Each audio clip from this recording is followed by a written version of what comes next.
Di episode sebelumnya, Desa Wanasurya akhirnya mengetahui kebenaran yang selama puluhan tahun dikubur dalam diam. Sebuah perjanjian darah pernah dibuat. Kesepakatan antara manusia dan makhluk tak kasat mata. Demi keselamatan desa, demi sawah yang tetap subur, demi hidup yang terus berjalan, Ramadan dijadikan tumbal waktu.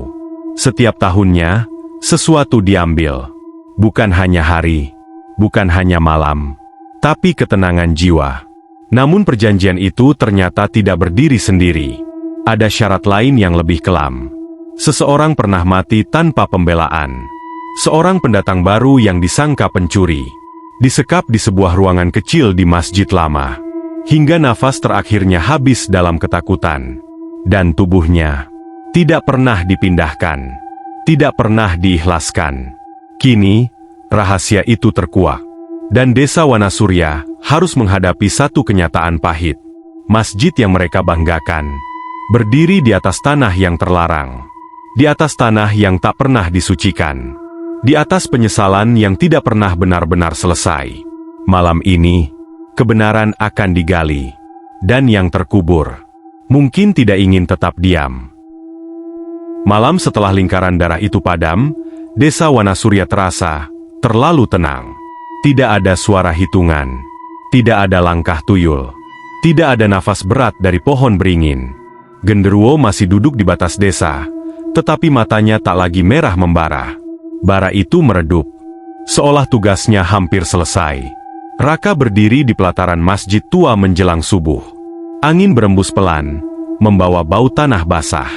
Ia berharap semuanya berakhir. Namun justru karena terlalu sunyi, ia merasa sesuatu belum selesai. Penjaga masjid berdiri di ambang pintu, memandangi lantai tempat lingkaran darah semalam menyala. Bekasnya tidak ada, tapi hawa di ruangan itu masih berat. Harusnya sudah selesai, Pak, kata Raka pelan. Penjaga masjid tidak menjawab. Ia melangkah pelan ke tengah ruangan, lalu mengetuk lantai kayu dengan tongkat kecilnya. Suara itu terdengar, kosong. Raka menoleh. Dulu, penjaga masjid berkata lirih, masjid ini tidak dibangun di sini. Raka mengernyitkan kening. Apa maksudnya, Pak? Dulu di sini, tanah kosong. Penjaga masjid memejamkan mata. Dan sebelum jadi tanah kosong, ada sesuatu yang dikubur. Angin mendadak berhenti. Raka merasakan hawa dingin merayap dari lantai ke telapak kakinya. Apa yang dikubur? Tanyanya pelan. Penjaga masjid menatap lurus ke mihrab, yang tidak pernah diikhlaskan. Siang itu, beberapa warga mulai merasa aneh. Air wudhu di tempat penampungan masjid berubah keruh sesaat, lalu jernih lagi. Suara adzan terdengar normal. Namun gema di dalam ruangan terdengar lebih dalam dari biasanya. Seperti ada ruang lain di bawahnya. Raka membantu membersihkan sajadah. Tapi saat ia menekan bagian tengah lantai, terasa lebih dingin dari sekitarnya. Seolah ada rongga. Seolah ada sesuatu yang menyimpan udara lama di bawahnya. Sore menjelang maghrib, seorang anak kecil tiba-tiba berlari keluar dari masjid sambil menangis. Ada orang di bawah, teriaknya. Warga menenangkan anak itu. Tidak ada siapa-siapa. Tapi dia mengetuk dari bawah. Semua saling pandang. Penjaga masjid tidak terlihat terkejut. Ia hanya menghela nafas panjang. Sudah waktunya, gumamnya. Raka merasakan jantungnya berdetak lebih cepat. Pak, jangan bilang... Penjaga masjid menatapnya. Masjid ini tidak dibangun karena kebutuhan ibadah saja. Apa maksudnya? Masjid ini dibangun untuk menutup. Sunyi menekan. Menutup apa? Tempat itu. Raka menelan ludah. Penjaga masjid berjalan ke tengah ruangan dan menunjuk satu titik tepat di depan mihrab. Di bawah sini, dulu ada lubang. Lubang yang digali untuk mengubur. Raka membeku. Pendatang itu, bisiknya. Penjaga masjid mengangguk perlahan. Tubuhnya tidak dikubur di pemakaman. Raka merasakan darahnya seperti surut. Lalu, di sini, dunia terasa bergeser. Masjid tua itu berdiri megah, menjadi pusat ibadah desa. Dan di bawah lantainya, Ada tubuh yang tidak pernah dilepas dengan doa. Malam turun perlahan. Raka duduk sendirian di dalam masjid setelah tarawih selesai. Warga pulang lebih cepat dari biasanya. Mereka tidak ingin berada di ruangan itu terlalu lama. Jam menunjukkan hampir tengah malam. Dan untuk pertama kalinya sejak lingkaran darah diputus, Raka mendengar suara lagi. Bukan hitungan. Bukan gema berat. Tapi ketukan. Dari bawah lantai. Raka berdiri perlahan. Suara itu berhenti. Ia menunduk, menempelkan telinga ke lantai. Sunyi. Belum. Suara itu tidak keras. Tidak berteriak. Hanya satu kata. Tapi terdengar jelas di kepalanya. Raka terjatuh mundur. Pintu masjid tertutup sendiri. Lampu gantung berayun pelan. Dan dari arah mihrab, muncul bayangan samar. Bukan bayangan tanpa wajah seperti di batas desa. Tapi siluet manusia biasa. Kurang jelas.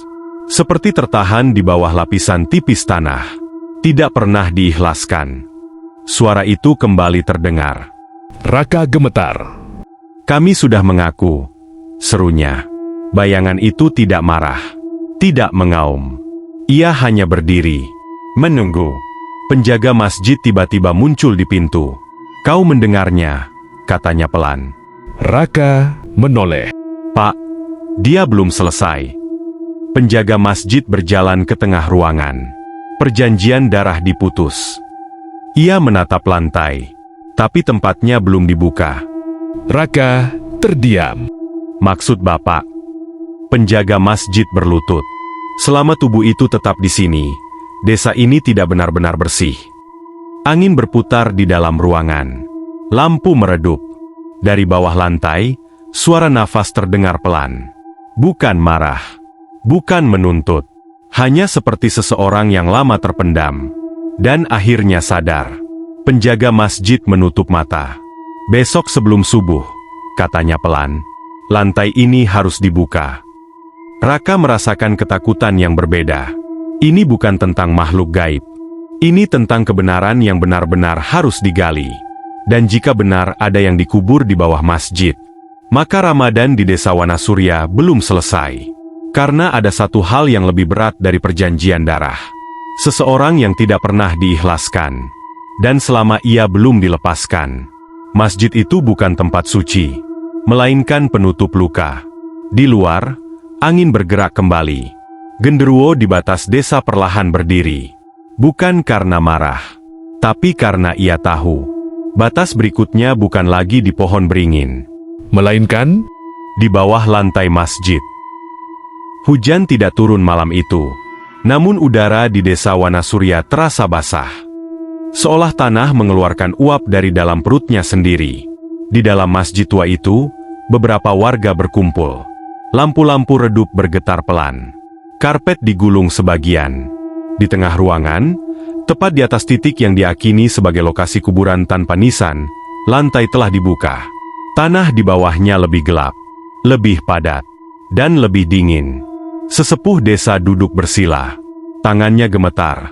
Tapi suaranya kali ini tidak setengah-setengah. Kita salah, katanya pelan. Beberapa warga menunduk. Sejak pengakuan demi pengakuan keluar di episode sebelumnya, tidak ada lagi yang bisa bersembunyi di balik kata, lupa. Semua kini tahu. Masjid ini tidak hanya dibangun di atas tanah terlarang. Ia dibangun di atas pengkhianatan. Puluhan tahun lalu, ketika desa hampir hancur karena paceklik dan wabah, sekelompok lelaki tua membuat kesepakatan dengan makhluk tak kasat mata yang berdiam di tanah itu. Mereka diberi janji. Desa akan selamat. Sawah akan subur. Warga akan hidup. Tapi ada syarat. Tanah itu tidak boleh lagi disentuh oleh doa-doa yang tulus. Ia harus ditutup dengan bangunan suci agar makhluk itu bisa berdiam tanpa gangguan. Dan setiap Ramadan, waktu akan diambil. Namun bukan hanya itu. Ada satu syarat tambahan yang selama ini disembunyikan. Makhluk itu meminta satu jiwa yang tidak diikhlaskan. Seseorang yang mati dengan kebencian. Dan orang itu adalah pendatang baru yang dituduh mencuri. Pria muda yang disekap di ruangan kecil masjid lama. Ruangan yang kini terkunci rapat. Ruangan yang selama ini tak pernah dibicarakan. Malam itu, kunci ruangan itu akhirnya dibuka. Pintu kayu tua berderit panjang. Bau apek dan tanah lembab menyeruak keluar. Di dalamnya hanya ada ruang sempit. Dinding retak. Dan bekas goresan di lantai. Seolah seseorang dulu berusaha menggali keluar. Beberapa warga menangis. Mereka tidak pernah menyangka bahwa lelaki yang dulu mereka hina, pukuli, dan sekap hingga mati itu bukan pencuri. Ia hanya orang asing yang salah waktu, salah tempat. Ia mati tanpa pembelaan, tanpa penguburan layak, tanpa permintaan maaf. Dan tubuhnya dikubur tepat di bawah tempat yang kini menjadi imam berdiri. Itu sebabnya doa tidak pernah terasa ringan, bisik seorang warga. Itu sebabnya Ramadan selalu terasa berat. Sesepuh mengangguk pelan. Yang dikubur bukan hanya tubuhnya, tapi penyesalan kita. Tiba-tiba, lampu utama masjid padam. Hanya cahaya senter yang tersisa. Angin masuk dari jendela tanpa suara. Dan dari tanah yang terbuka di tengah ruangan, terdengar suara nafas. Bukan keras, tapi cukup jelas untuk membuat semua membeku. Suara itu seperti seseorang yang tercekik tanah. Seorang anak kecil mulai menangis histeris. Beberapa warga berlari keluar. Namun lelaki alim yang sejak episode 14, diketahui mampu melewati batas desa dan berbicara dengan makhluk tak kasat mata, tetap duduk tenang. Matanya terpejam. Bibirnya bergetar membaca doa. Ia tahu, yang bangkit bukan jasad. Yang bangkit adalah tuntutan. Tanah mulai retak sedikit. Bukan seperti gempa, tapi seperti sesuatu dari bawah mendorong ke atas. Sesepuh akhirnya berlutut. Air mata jatuh.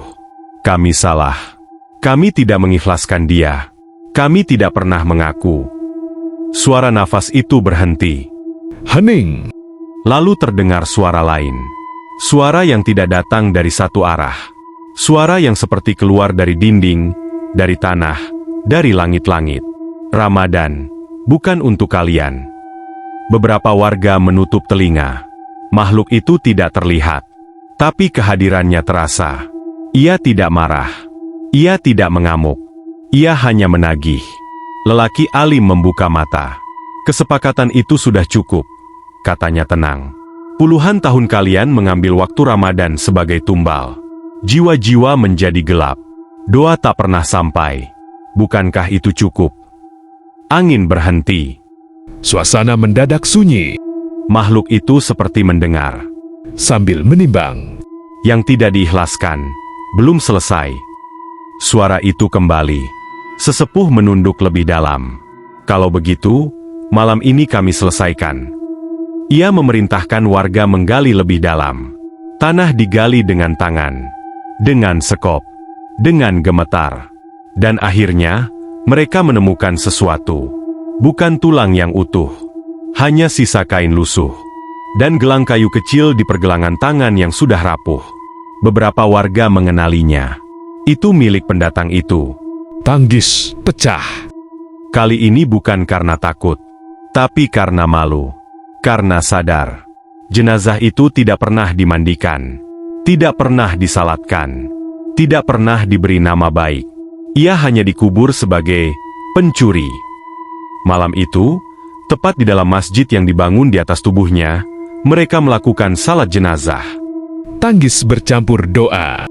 Lelaki alim memimpin dengan suara tegas. Setiap takbir terasa berat. Setiap bacaan seperti mengikis sesuatu dari udara. Tanah yang retak perlahan menutup kembali. Udara yang lengket berubah ringan. Lampu menyala satu persatu. Suara makhluk itu tak terdengar lagi. Namun sebelum benar-benar hilang, satu bisikan terakhir menyentuh telinga lelaki alim. Waktu kalian kembali. Tapi tanah ini tetap mengingat. Ia tidak menceritakan bisikan itu pada siapapun. Fajar mulai muncul. Untuk pertama kalinya selama bertahun-tahun, adzan subuh di desa Wanasurya terdengar berbeda. Lebih jernih, lebih lapang. Beberapa warga merasakan sesuatu yang asing. Ringan. Tapi juga khawatir. Karena mereka tahu, kesepakatan mungkin telah dihentikan. Tapi jejaknya belum sepenuhnya hilang. Masjid itu tetap berdiri. tanah itu tetap sama. Dan tidak ada yang tahu, apakah makhluk itu benar-benar pergi, atau hanya menunggu. Di kejauhan, lelaki alim berdiri di batas desa, tempat ia dulu berbicara dengan makhluk tak kasat mata. Ia menatap matahari yang naik perlahan. Ramadan masih berjalan.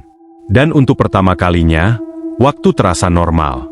Namun di bawah tanah yang telah ditutup kembali, ada sesuatu yang masih belum sepenuhnya reda. Sebuah getaran kecil.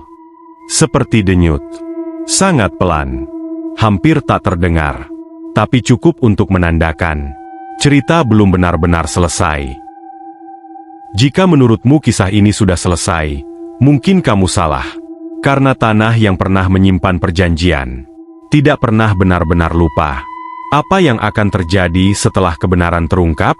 Apakah desa benar-benar bebas? Atau justru baru saja membangunkan sesuatu yang lebih besar? Ikuti kelanjutan kisahnya di episode selanjutnya. Jangan sampai kamu melewatkan bagian paling menentukan dari Ramadan The Series di Desa Wanasurya.